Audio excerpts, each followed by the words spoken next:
And today we're going to look at a Halloween story, as I would call it, from the Bible.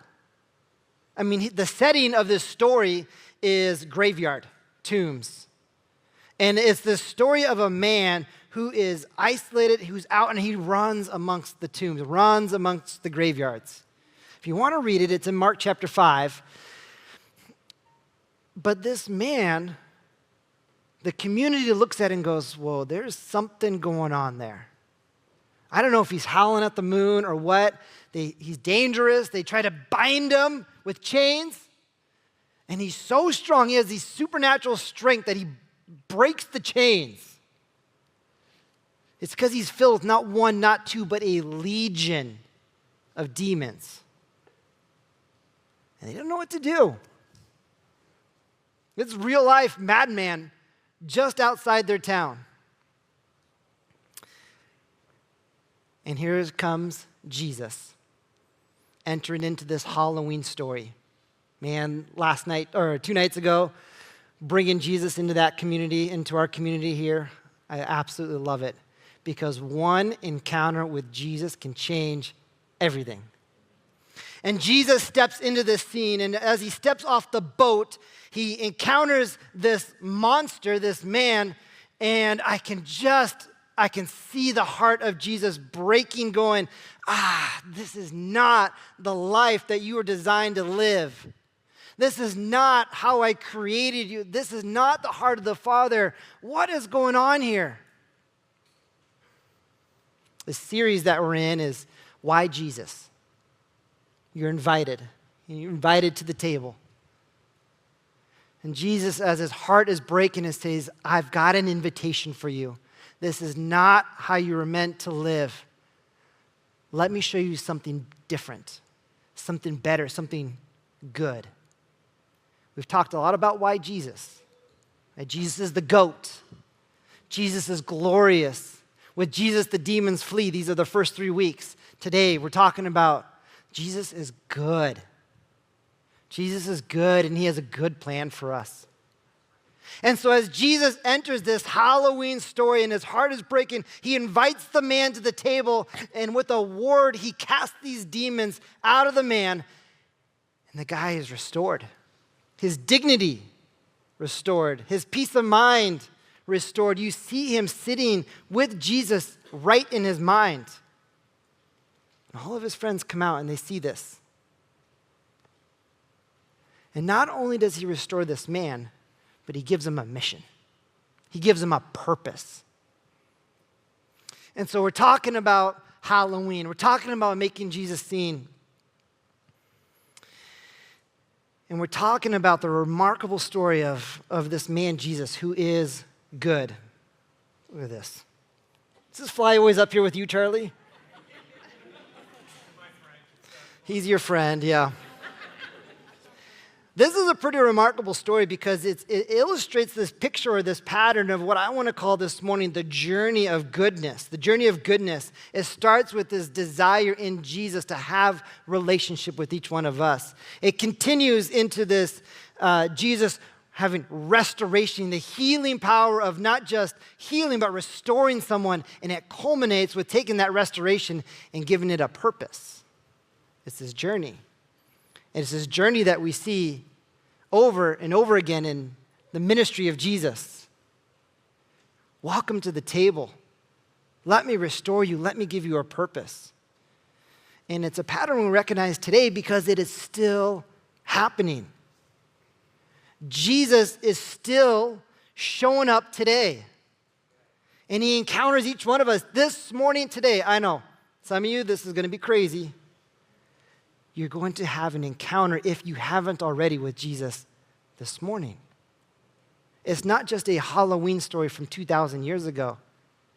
It's still happening today.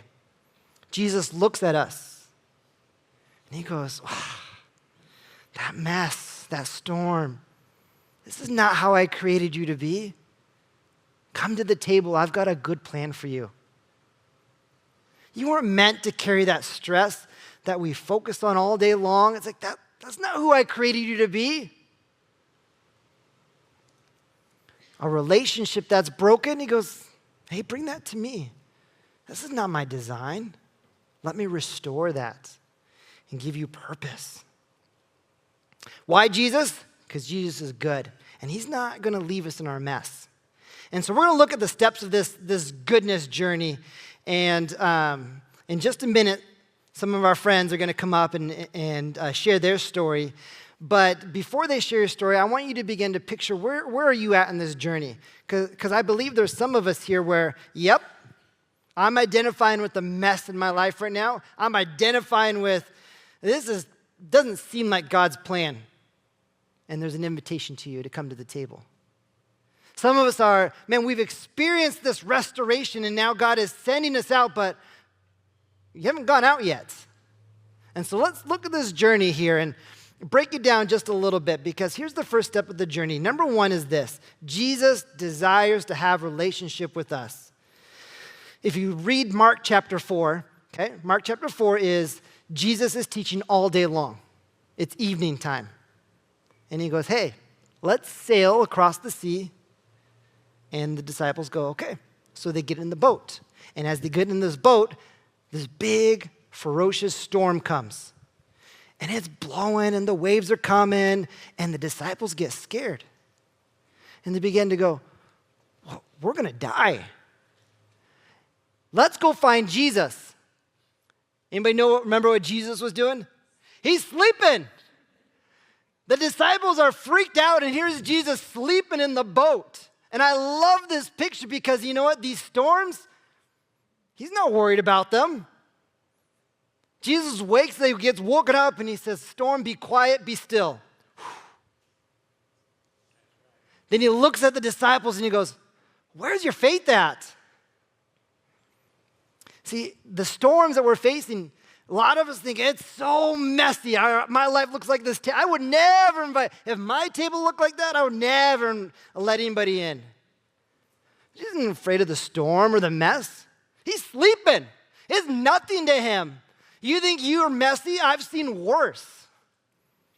I was teaching our Pathway 101 class. It's our first class in our discipleship series that we do at Church on the Ridge. And there's an individual in there who goes, I'm beginning to understand who this Jesus is. And I want to start a relationship. I want to come to the table. But my life is too messy. I got to clean some things up first. I got to clean up my language. I got to clean up some of these habits that I have. And I was going, oh, you've missed the grace of God. The grace of God says, I'm seeing you in all of its mess. You're not hiding anything from me. I'm well aware, and I'm not scared. I'm going to step into that. Just like Jesus saw this madman. He didn't run away. Oh, this guy has got a legion of demons. He stepped into it because he wants to have a relationship. Second part of this journey is Jesus restores what was broken. This man was rejected and isolated and hopeless. And Jesus saw him, and he didn't just heal him, he restored him. He says, you running around in the tombs all day? That's not my plan for you.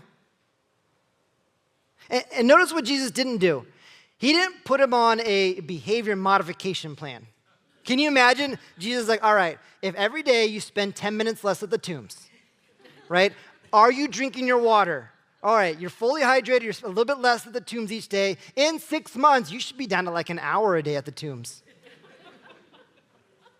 No, it's not that. It's Jesus steps into this mess and heals and restores this man. But you have to bring that mess to Jesus. He restores hearts and minds and futures, but it doesn't happen until we come to the table. And then I love the last part of this story. Jesus gives us a mission. This man experiences who Jesus is, and he's healed. And he's begging Jesus, let me come with you. I just want to come with you. And you would think that Jesus would say, yeah, come on, let's go. Interesting, he doesn't. Jesus says, no, I've got a different plan for you. Mark 5:19, he says, go home, go to your people. Tell them how much the Lord has done for you and how he has mercy on you. And this picture might be for us today. I imagine it like this. My daughter is 9, and she's still small, and she will grab my leg, like bear hug it. And I'm like, we gotta go. And she's like, Dad, I don't wanna go. And I'm like, no, you gotta go. And I'm like walking around like this, and she thinks it's so fun, right? Sliding along the floor. But she's gotta go to school. Right? It doesn't mean I love her less. In fact, I love her more because I'm sending her to school. I'm like, let's go, you gotta go. And she knows how much I love her. We have a great relationship. And I think that can be our picture sometimes. Jesus, I've experienced you. I just want to stay right here with you. Pastor Will, let's do more work. Let's just come here and worship. Let's just stay right here. This is the part I like. And Jesus is like, I love you, but I've got a purpose for you. I've now got to send you. And there's this tension between, yes, he's going with you. His spirit is with you, is empowering you, but you've got to go. If everything we do stays right here in the church, we're missing the mission. Why are we being restored? Because Jesus has a purpose for us.